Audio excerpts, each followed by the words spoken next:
ले लो मुरली गुणों का गहना है, दिल की धड़कन में इसको रखना है, आते इंद्रिय सुख में रहना है। ओम शांति। आज प्यारे बाप दादा के अनमोल मधुर महावाक्य हैं 20 जून 2026। आज की मुरली के सार में ज्ञान सागर बाबा ने रूह रिहान करते हुए कहा कि बाप दादा बच्चों से पूछते हैं, जब यहाँ सन्मुख बैठते हैं तो किसकी याद में बैठते हैं? तो बच्चों ने कहा शिव बाबा की याद में। तो बाबा कहे बुलंद आवाज में कहना चाहिए, शिव बाबा की याद में बैठे हैं।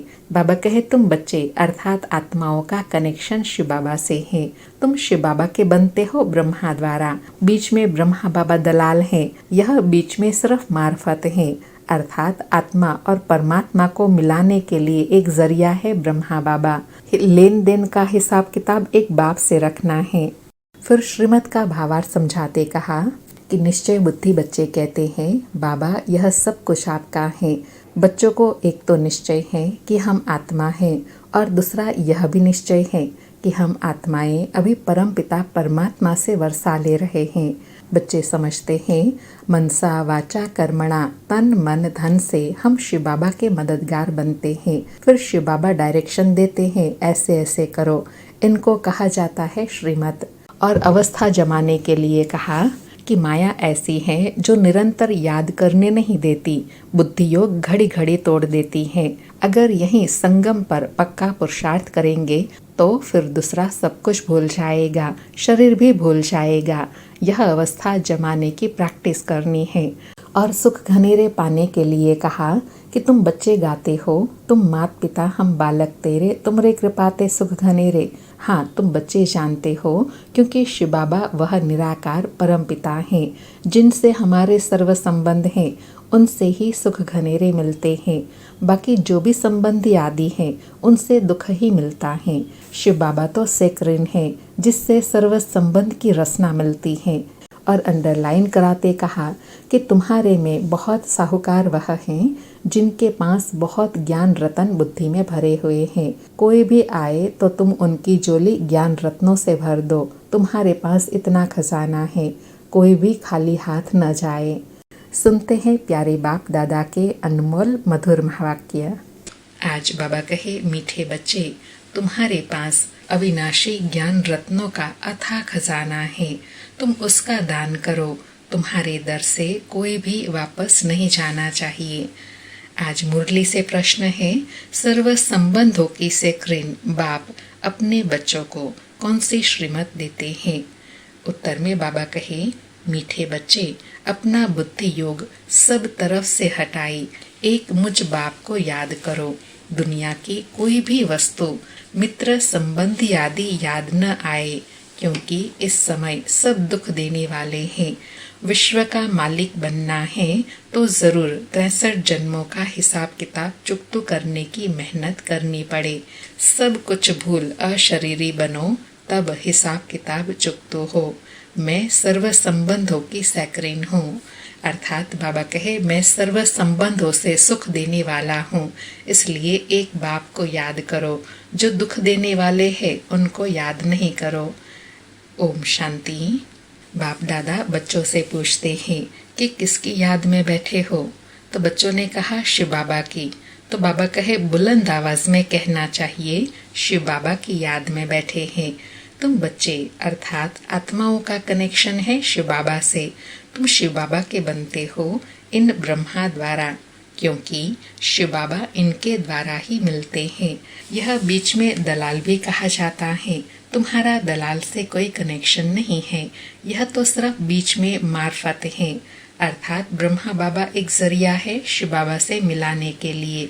बाबा कहे लेन देन का सबका हिसाब किताब बाप से होना चाहिए, इनसे नहीं। इनका भी लेन देन बाप से है, यह भी उस एक बाप को याद करते हैं। बाबा मेरा सब कुछ आपका है। तुम्हें भी एक तो निश्चय यह है, कौन सा? कि हम आत्मा हैं, और दूसरा यह भी निश्चय है कि हम आत्माएं अभी परम पिता परमात्मा से वर्षा ले रहे हैं। मनसा वाचा कर्मणा, तन मन धन से हम शिव बाबा के मददगार बनते हैं। यह सब कुछ शिव बाबा को अर्पण किया हुआ है। फिर शिव बाबा डायरेक्शन देते हैं, ऐसे ऐसे करो। इसको कहा जाता है श्रीमत। बाबा कहे एक बार अर्पण हो गए, फिर अर्पण होने के बाद बाबा के डायरेक्शन पर चलना, इसको कहा जाता है श्रीमत। बाप खुद कहते हैं, मैं इस पुराने तन में प्रवेश करता हूँ, यह भी पतित से पावन बन रहे हैं। यह किसने कहा? बाबा कहे यह सब कौन समझा रहे हैं? शिव बाबा। यह ब्रह्मा बाबा भी पावन बन रहे हैं। इनका भी मेरे साथ हिसाब किताब है, इनके साथ कोई का हिसाब किताब नहीं। तुम चिट्ठी लिखते हो, शिव बाबा केयर ऑफ ब्रह्मा, परंतु माया ऐसी है जो निरंतर याद करने नहीं देती है। बुद्धि योग घड़ी घड़ी तोड़ देती है।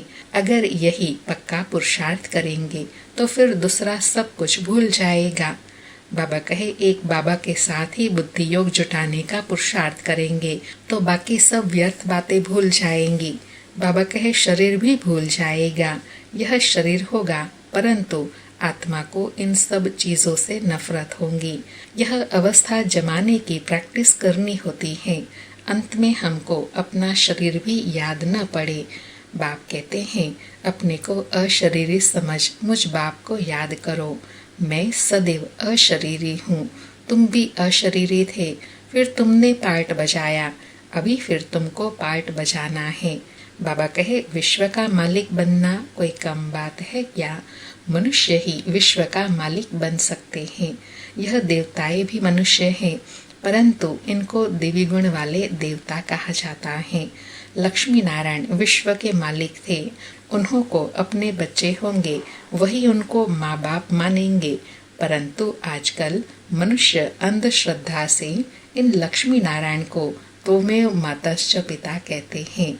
वास्तव में यह महिमा है शिव बाबा की, क्योंकि बाबा कहे सर्व संबंधों से कोई मनुष्य देहधारी को याद नहीं कर सकते हैं। एक शिव बाबा ही है जिनको हम सर्व संबंध से याद करते हैं, और एक बाबा से ही सर्व संबंधों की वास्तव में अनुभूति होती है। बाबा कहे देवताओं की महिमा गाते हैं आप सर्वगुण संपन्न, 16 कला संपूर्ण, संपूर्ण निर्विकारी, परंतु उन्हों की पूजा क्यों करते हैं यह किसी को पता नहीं है। अभी तुम ऐसी महिमा नहीं गाएंगे कि तुम मात पिता हम बालक तेरे, तुमरी कृपाते सुख घनेरे।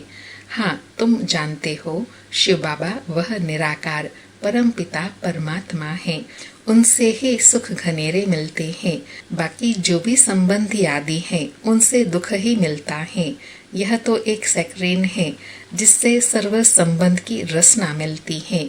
इसलिए बाप कहते हैं मामा काका चाचा आदि सबसे बुद्धि योग हटाई, माम एकम याद करो। तुम गाते भी हो दुख हरता सुख करता, सर्व का सदगति दाता एक ही है, वही हमारा सब कुछ है। लौकिक बाप से भी दुख मिलता है। बाकी टीचर हैं जो किसी को दुख नहीं देते। टीचर पास जाकर पढ़ने से तुम शरीर निर्वाह करते हो। बाबा कहे इस दुनिया में एक ही संबंध है टीचर का जिनसे कुछ सुख मिलता है, बाकी तो सब दुख देने वाले हैं। बाबा कहे हुनर सिखलाने वाले भी होते हैं, वह सब अल्पकाल के लिए टीचिंग करते हैं। भक्ति में भी महिमा एक राम अथवा परम पिता परमात्मा की ही करते हैं, उनको ही याद करते हैं। वास्तव में भक्ति भी एक की ही करनी है, वह एक ही तुमको पूज्य बनाते हैं। तुम पहले पहले एक शिव बाबा की पूजा करते हो, उनको सतो प्रधान भक्ति कहा जाता है। फिर आत्मा भी सतो प्रधान से सतो रजो तमो बनती है।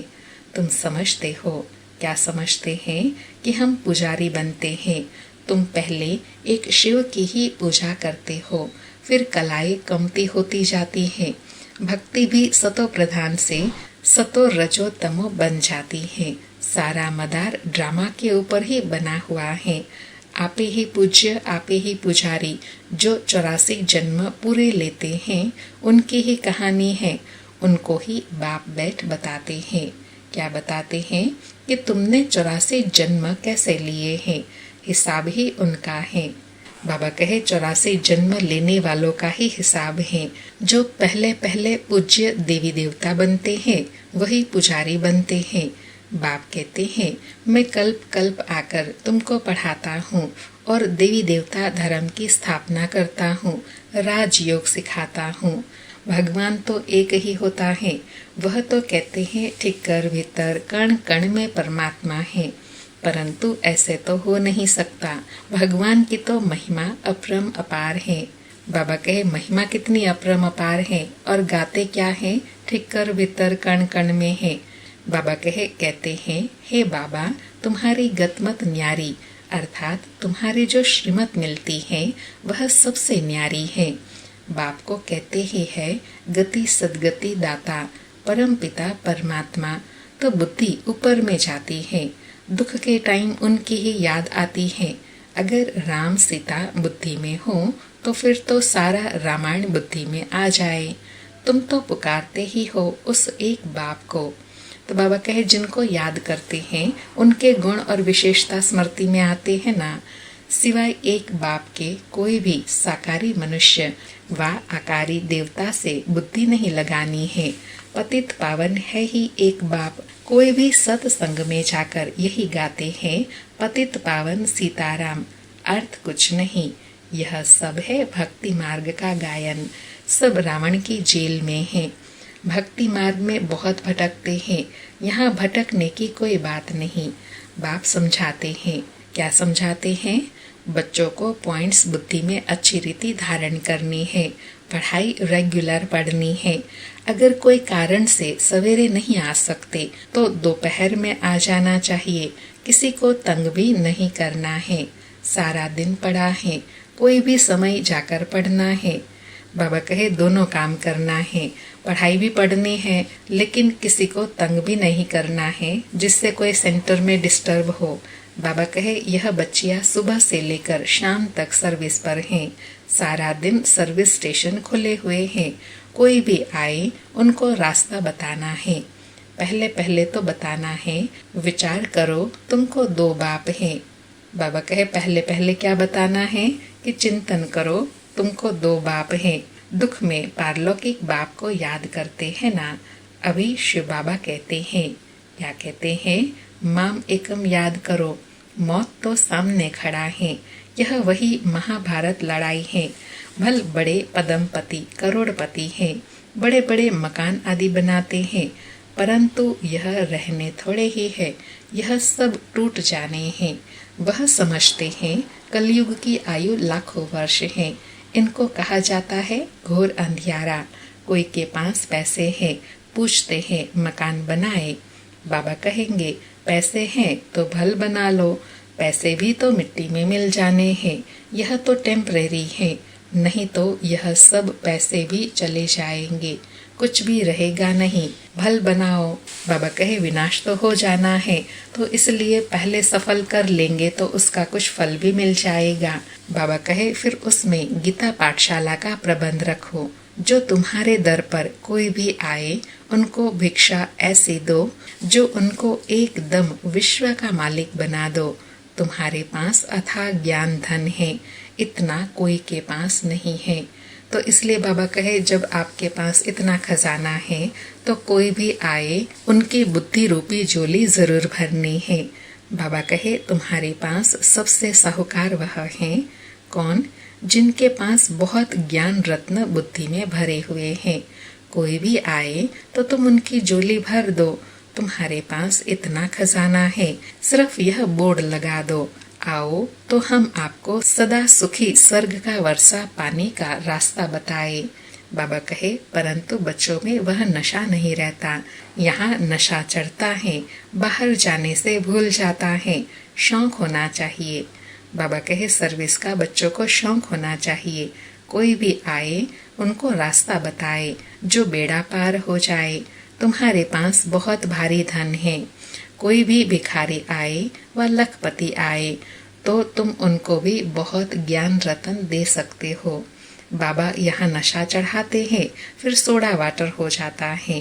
बाबा तुम्हारी अविनाशी ज्ञान रत्नों से झोली भर देते हैं, परंतु नंबरवार है। बाबा कहे किसी की तकदीर में है तो पूरी रीति धारणा कर लेते हैं। बाबा कहते हैं कोशिश कर तुम निरंतर याद में रहो। ऐसे नहीं कि सेंटर में जाकर एक जगह बैठना है, नहीं, चलते फिरते जो भी समय मिले बाप को याद करते रहना है। हथ कार डे दिल यार डे, अर्थात बुद्धि का योग बाप के साथ हो। बाप की याद से तुम्हारा कल्याण होगा। बाबा कहे जितना याद में रहेंगे उतना तुम्हारा कल्याण होगा, इसलिए हाथों से कर्म करते हुए दिल से एक बाप को याद करो। बाबा कहे 21 जन्म के लिए तुम साहूकार बन जाते हो। बेहद का बाप बेहद का वर्षा देते हैं। भारत स्वर्ग था, अब नर्क है। बाप कहते हैं अब मुझे याद करो तो तुम्हारी आत्मा सतो प्रधान बन जाएंगी। बाप को याद करेंगे तो नशा चढ़ेगा। हमारे जैसा धनवान सृष्टि में कोई नहीं है। बाबा कहे याद करेंगे तो यह नशा चढ़ा रहेगा कि हमारे जैसा धनवान संपन्न कोई नहीं है, वो भी अविनाशी खजाने से संपन्न। बाबा कहे बाप ही याद नहीं होगा तो धन कहाँ से आएगा। स्वर्ग में तो तुम बच्चों को अपार सुख मिलता है। शास्त्रों में तो कितनी दंत कथाएं लिख दी हैं। गाते भी हैं राम राजा राम प्रजा राम साहूकार, बसे नगरी जिये दाता धर्म का उपकार हो।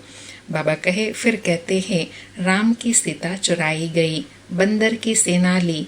बाबा कहे एक तरफ तो इतनी महिमा करते हैं राम राजा राम प्रजा राम साहूकार, अर्थात सबकी विचारधारा राम जैसी, सब गुणवान राम जैसे, फिर राम की सीता कैसे चोरी हो गई। बाबा कहे आगे खुद भी पढ़ते थे, कुछ भी समझते नहीं थे, अब कितना समझ में आता है, कितनी वंडरफुल बातें लिखी हुई हैं। बाप कहते हैं क्या कहते हैं, मुझे प्रकृति का आधार लेना पड़ता है। त्रिमूर्ति में भी ब्रह्मा विष्णु शंकर दिखाते हैं, परंतु यह भी समझते नहीं कि विष्णु कौन है, कहाँ के रहने वाले हैं। विष्णु के मंदिर को नर नारायण का मंदिर कहते हैं, परंतु अर्थ कुछ भी नहीं समझते हैं। विष्णु के यह 2 रूप लक्ष्मी नारायण हैं, जो सतयुग में राज्य करते थे। अभी तुम मनुष्य से देवता बन रहे हो। कोई भी आए तो बोलो यह ब्रह्मा कुमार कुमारियां हैं, तो प्रजापिता ब्रह्मा सबका बाप हुआ। बहुत ढेर की ढेर प्रजा है, नाम तो सुना है ना। बाबा कहे समझाना है, भगवान ने ब्रह्मा द्वारा ब्राह्मण रचे। बाप ने जरूर बच्चों को वर्षा तो दिया होगा ना। तुम बच्चों को विश्व का मालिक बनाते हैं। तुम शिव बाबा से वर्षा पाते हो। एक है लौकिक बाप, दूसरा है पारलौकिक बाप। अब यह तुमको ब्रह्मा बाबा अलौकिक बाप मिला है। यह तो जौहरी था, यह थोड़े ही कुछ जानता था। इनके लिए कहते हैं कि इनके बहुत जन्मों के अंत के जन्म में भी अंत में इनमें प्रवेश करता हूँ। मन प्रस्थी बनने का भी रिवाज भारत में है। 60 वर्ष के बाद गुरु के पास चले जाते हैं। बाप इनमें प्रवेश कर कहते हैं अब तुमको घर चलना है। बाबा कहे मुक्ति सब चाहते हैं, परंतु मुक्ति को जानते भी नहीं। ब्रह्म में लीन तो कोई हो नहीं सकता। यह तो सृष्टि का चक्र फिरता ही रहता है, सबको पार्ट बजाना ही है। कहते हैं वर्ल्ड की हिस्ट्री ज्योग्राफी रिपीट, यह अनादि ड्रामा बना हुआ है। 84 जन्मों का पार्ट तुमको बजाना ही है। यह ज्ञान डांस होती है। बाबा कहे यह चिंतन करना, यह हुई ज्ञान डांस। वो लोग फिर डमरू दिखाते हैं। अब सूक्ष्म वतनवासी शंकर डमरू कैसे बजाएंगे। बाप ने समझाया है, तुम बंदर मिसल थे तो तुम बंदरों की सेना ली। तुम्हारे आगे बाप ज्ञान का डमरू बजा रहे हैं, तुमको ज्ञान देते हैं। बाबा ने कितनी गुह्य बात बताई कि जैसे बंदर से काम लेना होता है तो डमरू बजाते हैं और उसको गाइड करते रहते हैं। ऐसे बाबा कहे मैं भी तुम बच्चों के सामने ज्ञान डमरू बजाता हूँ, अर्थात श्रीमत देता हूँ, जिससे तुमको परिवर्तन करता हूँ, मनुष्य से देवता बनाता हूँ। बाबा कहे अभी तुम्हारी सूरत और सीरत दोनों पलट रहे हैं। काम चिता पर बैठ तुम काले हो गए हो। बाप फिर तुमको ज्ञान चिता पर बिठाई, सूरत और सीरत दोनों पलटाई। सांवरे से गोरा बना देते हैं। यहाँ बाबा कितना नशा चढ़ाते हैं, फिर नशा गुम क्यों होना चाहिए। अच्छा, मीठे मीठे सिक्के लधे बच्चों प्रति माता पिता बाप दादा का याद प्यार और गुड मॉर्निंग। रूहानी बाप की रूहानी बच्चों को नमस्ते। हम रूहानी बच्चों की रूहानी माता पिता बाप दादा को याद प्यार गुड मॉर्निंग और नमस्ते नमस्ते। सारी मुरली से धारणा के लिए सार है। पहला पॉइंट, बाप ने जो अथाह ज्ञान धन दिए हैं उसे धारण कर स्वयं भी साहूकार बनना है और सबको दान भी करना है। जो भी आए उसकी ज्ञान रत्नों से झोली भरनी है। दूसरा पॉइंट, बाप की याद में ही कल्याण होना है, इसलिए जितना हो सके चलते फिरते बाप की याद में रहना है। सर्व संबंधों की रचना एक बाप से लेनी है। आज प्यारे बाबा का वरदान है, सदा बिजी रहने की विधि द्वारा व्यर्थ संकल्पों के कंप्लेन को समाप्त करने वाले संपूर्ण कर्मातीत भव। सदा बिजी रहने की विधि द्वारा व्यर्थ संकल्पों की कंप्लेन को समाप्त करने वाले संपूर्ण कर्मातीत भव। स्पष्टीकरण है, संपूर्ण कर्मातीत बनने में व्यर्थ संकल्पों के तूफान ही विघ्न डालते हैं। इस व्यर्थ संकल्पों की कंप्लेन को समाप्त करने के लिए अपने मन को हर समय बिजी रखो। समय की बुकिंग करने का तरीका सीखो। सारे दिन में मन को कहाँ कहाँ बिजी रखना है यह प्रोग्राम बनाओ। रोज अपने मन को 4 बातों में बिजी कर दो। पहला मिलन अर्थात रूह रिहान, दूसरा वर्णन अर्थात सर्विस, तीसरा मगन और चौथा लगन। इससे समय सफल हो जाएगा और व्यर्थ की कंप्लेंट समाप्त हो जाएंगी। बाबा कहे, व्यर्थ को समाप्त कर कर्मातीत अवस्था को पाना है तो अपने मन को बिजी रखने का प्रोग्राम बनाओ। उसके लिए बाबा ने 4 बातें बताई। एक तो बाबा से मिलन रूह रिहान करनी है, दूसरा ज्ञान का वर्णन करना है अर्थात सर्विस करनी है, तीसरा मगन मनन चिंतन कर उसका स्वरूप बनना है और चौथा लगन अर्थात बाबा की याद में लवलीन रहना है। आज का स्लोगन है, सफलता को परमात्मा बर्थराइट समझने वाले ही सदा प्रसन्नचित रह सकते हैं। सफलता को परमात्मा बर्थराइट समझने वाले ही सदा प्रसन्नचित रह सकते हैं। आज के अव्यक्त इशारे हैं, सदा हर्षित रहने के लिए अपनी नेचर को सरल बनाओ, सहनशील बनो। बाबा कहे, सरलता लाने के लिए सिर्फ एक बात ध्यान पर जरूर रखनी है, अपनी स्थिति स्तुति के आधार पर न हो। कई बच्चे कर्तव्य के फल की इच्छा ज्यादा रखते हैं, इसलिए जब स्तुति नहीं होती है तो स्थिति हलचल में आ जाती है, निंदा होती है तो निधन के बन जाते हैं अर्थात बाबा को भूल जाते हैं। अपने स्टेज को छोड़ धनी को भी भूल जाते हैं, इसलिए स्तुति के आधार पर स्थिति नहीं रखना। बाबा ने एक रस स्थिति बनाने के लिए अटेंशन दिलाया। बाबा ने एक रस स्थिति बनाने के लिए अटेंशन दिलाया कि स्तुति के आधार पर स्थिति न हो। अच्छा, ओम शांति। शुक्रिया बाबा, शुक्रिया।